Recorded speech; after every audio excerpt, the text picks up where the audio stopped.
বাংলাদেশ চলচ্চিত্র শিল্পী সমিতির হাল হকিকত এখন কেমন, কে বা কারা দায়িত্ব পালন করছেন এটা যেন এখন বোঝাই যাচ্ছে না। ডিপজল এবং মিশা সওদাগর দায়িত্বে রয়েছেন, কিন্তু চেয়ার ফাঁকা পড়ে আছে এমনটাও শোনা যাচ্ছে। চেয়ার আছে, মানুষ নেই, নেতা নেই, এমন আলোচনা গুঞ্জন শুরু হয়েছে।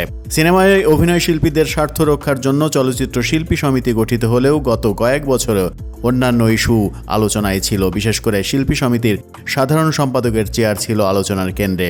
2022-24 মেয়াদে জায়েদ নিপুণ পরবর্তী সময়ে ডিপজল নিপুণের দ্বন্দ্বে বিভক্ত ছিল অভিনয় শিল্পীরাও। কোনো সমালোচনায় থামাতে পারছিল না যেন তাদের। চেয়ার দখলের যুদ্ধ হাস্যরসের জন্মও দিয়েছে।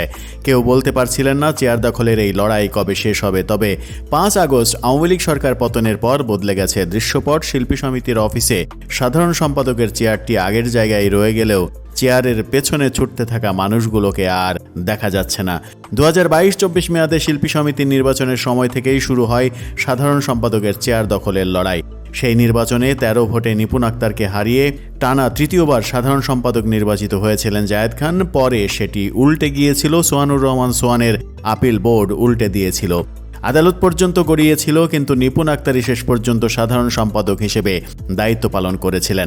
2024-26 মেয়াদে নিপুণ এবার পরাজিত হন মনোয়ার হোসেন ডিপজলের কাছে। ফল ঘোষণার সময় ডিপজলকে ফুল দিয়ে বরণ করে নিলেও পরবর্তীতে আবারও এই চেয়ারটি নিয়ে শুরু হয় নানা রকম টানাপোড়েন।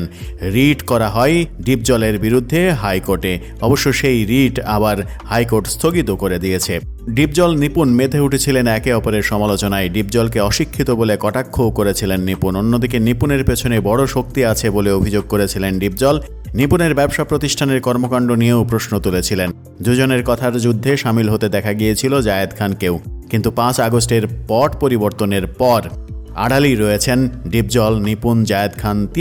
তিনজনই জড়িয়েছেন বিতর্কে। ডিপজল এবং জায়েদ খানের বিরুদ্ধে করা হয়েছে হত্যা মামলা, আর আওয়ামী লীগ নেতার সঙ্গে সম্পর্ক নিয়ে নানা রকম বিতর্কে জড়িয়েছেন নিপুণ আক্তার।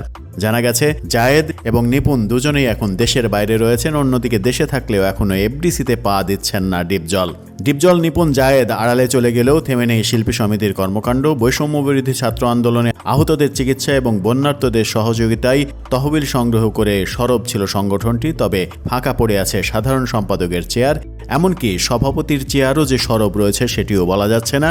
আওয়ামী লীগের সময় হঠাৎ করে আওয়ামী লীগ বনে যাওয়া ডিপজল এবং মিশা সওদাগর এখন খুব একটা এফডিসিতে সরব নয় বলেই শোনা যাচ্ছে।